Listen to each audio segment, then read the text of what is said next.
Kagulat World, isang napakalaking balita ang gumulantang sa mundo ng tennis. Matapos kumpirmahin na ang pride of the Philippines na si Alexandra Ayala ay makikipag-partner sa Brazilian sensation na si Joao Fonseca sa inaabangang 2026 US Open. Stars of the Open Mixed Doubles Exhibition sa August 27. Hindi ito ordinaryong exhibition match dahil bahagi ito ng US Open Fan Week kung saan tampok ang ilan sa pinakamalalaking young stars ng tennis bago magsimula ang main draw. Ang kanilang magiging kalaban ay ang American duo nina Eva Jovic at Lerner Tien, kaya agad itong naging sentro ng usapan sa social media at tennis community. Mas lalong nakakagulat ang pairing na ito dahil parehong kabilang sina Alex at Fonseca sa pinaka-promising na bagong henerasyon ng tennis. Si Alex na nasa WTA number 29 ay patuloy na umaangat matapos ang sunod-sunod na magagandang performances sa pinakamalalaking torneo. Samantala, si Fonseca ay isa sa pinakamabilis umangat sa ATP Tour at itinuturing na isa sa mga susunod na global superstars ng men's tennis. Ang kanilang kombinasyon ng power, athleticism, at fearless baseline game ang dahilan kung bakit maraming fans ang agad nagbigay ng bansag na Jolex at naniniwalang magiging isa ito sa pinakamagandang exhibition matches ng taon. Hindi lamang ito magandang pagkakataon para sa entertainment. Ang event ay bahagi rin ng fundraising para sa USTA Foundation, kaya bukod sa world-class tennis ay may layunin din itong makatulong sa grassroots development ng sport. Para kay Alex, isa na naman itong malaking bang sa kanyang patuloy na paglawak ng impluwensya sa international tennis, habang mas lalo siyang nakikilala ng American audience bago pa man magsimula ang tunay na laban sa US Open. Hindi araw-araw na makakakita ang tennis fans ng isang partnership na agad nagpapakilos sa buong tennis community. Ngunit iyon mismo ang nangyari ng opisyal na inanunsyo, ang pagsasama nina Alex ng Pilipinas at Joao Fonseca ng Brazil para sa 2026 US Open, Stars of the Open Mixed Doubles Exhibition. Sa loob lamang ng ilang oras matapos lumabas ang balita, nagsimulang umikot sa social media ang iba't ibang reaksyon mula sa fans, analysts at tennis personalities na sabik makita ang dalawang batang bituin na magsama sa isang court. Para sa maraming American fans, bagong mukha man si Alex kumpara sa mga matagal ng household names, mabilis siyang nakabuo ng respeto dahil sa kanyang mabilis na pag-angat sa WTA Tour. Sa murang edad, napatunayan na niyang kaya niyang makipagsabayan sa ilan sa pinakamahuhusay na manlalaro sa mundo. Ang kanyang disiplina, court awareness at kakayahang mag-adjust sa iba't ibang surface ang ilan lamang sa mga dahilan kung bakit patuloy ang kanyang pag-akyat sa rankings. Sa kabilang panig naman ay si Joao Fonseca, ang Brazilian phenom na kilala sa kanyang explosive forehand, agresibong baseline game, at mataas na kumpiyansa sa bawat laban. Sa murang edad ay nakapasok na siya sa hanay ng pinakamagagaling na batang ATP players, dahilan upang marami ang tumawag sa kanya bilang isa sa mga magiging mukha ng men's tennis sa susunod na dekada. Kapag pinagsama ang dalawang ito, madaling makita kung bakit maraming fans ang agad na excite. Pareho silang fearless competitors. Pareho silang mahilig umatake mula sa baseline. Pareho rin silang may kakayahang gumawa ng spectacular winners na nagpapatayo sa mga manonood. Ang kanilang playing styles ay natural na nagko-complement sa isa't isa. Dahilan upang maraming observers ang maniwalang magiging napakasaya nilang panoorin sa mixed doubles format.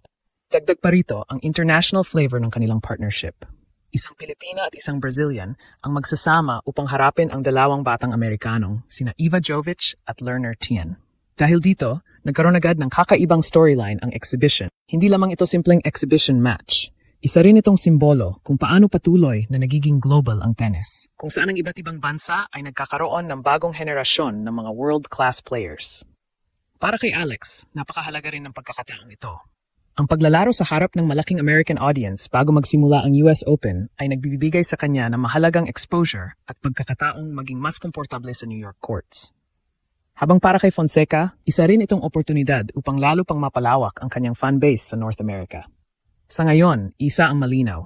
Bago pa man magsimula ang pangunahing torneo, nagawa na nina Alexandra Ayala at Joao Fonseca na pag-usapan ng buong tennis world.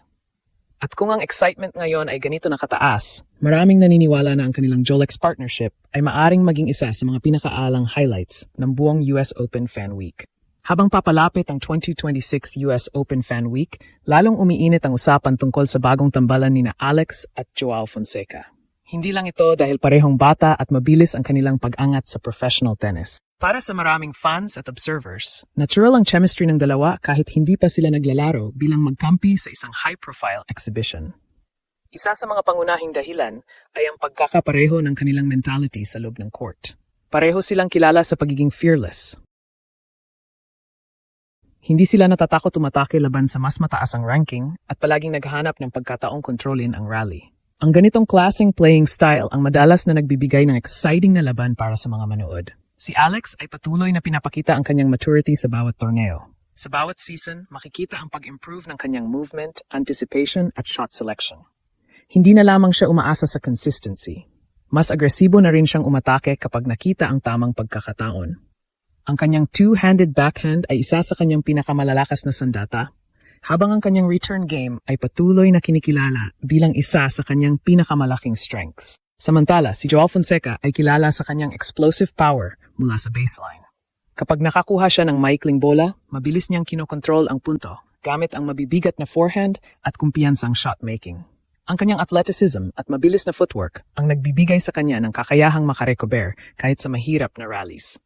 Sa mixed doubles, napakalaga ng communication, mabilis na reactions, at magandang court coverage. Dito naniniwala ang maraming tennis fans na maaaring maging napakaganda ng kombinasyon ni Ayala at Fonseca. Pareho silang mabilis kumilos, parehong komportable sa mabilisang exchanges sa net, at parehong may kakayahang mag-adjust depende sa sitwasyon ng rally. Hindi rin may kakaila ang entertainment factor ng kanilang partnership. Sa social media, maraming fans ang agad nagbigay ng bansag na Jolex, habang ang iba naman ay tinawag silang Brazilians Connection. Bagamat ang mga bansag na ito ay gawa ng fans at hindi opisyal, ipinapakita lamang nito kung gaano kalaki ang excitement sa kanilang pagsasama. Isa pang mahalagang aspeto ng exhibition na ito ay ang pagkakataong makapaglaro sila ng walang pressure ng official tournament results. Dahil exhibition format ito, may kalayaan silang magpakita ng creativity, trick shots, mabilis na exchanges sa net, at mga entertaining rallies na siguradong ikatutuwa ng audience. Ito rin ang dahilan kung bakit inaasahang magiging isa ito sa pinaka-pinapanood na events ng US Open Fan Week. Para kay Alex, ang ganitong klaseng international exposure ay napakahalaga. Sa bawat pagkakataong lumalabas siya sa malaking tennis stage, lalo niyang naipapakilala ang Pilipinas sa global audience. Hindi lamang siya kumakatawan sa sarili niyang career, kundi pati na rin sa patuloy na pag-usbong ng Philippine tennis sa world stage. Habang si Joao Fonseca naman ay patuloy na nagiging simbolo ng bagong henerasyon ng Brazilian tennis, si Alex ay nagsisilbing inspirasyon sa libu-libong batang Pilipino na nangangarap ding makarating sa pinakamalalaking torneo sa mundo. Ang kanilang pagsasama sa New York ay hindi lamang tungkol sa exhibition match. Isa rin itong selebrasyon ng bagong henerasyon ng world tennis. Sa huli, anuman ang maging resulta ng laban kontra kina Iva Jovic at Lerner Tien, malinaw na nagtagumpay na ang event sa paglikha ng excitement. At para sa maraming fans, ang Jolex ay maaring simula pa lamang ng mas marami pang inaabangang collaborations sa hinaharap.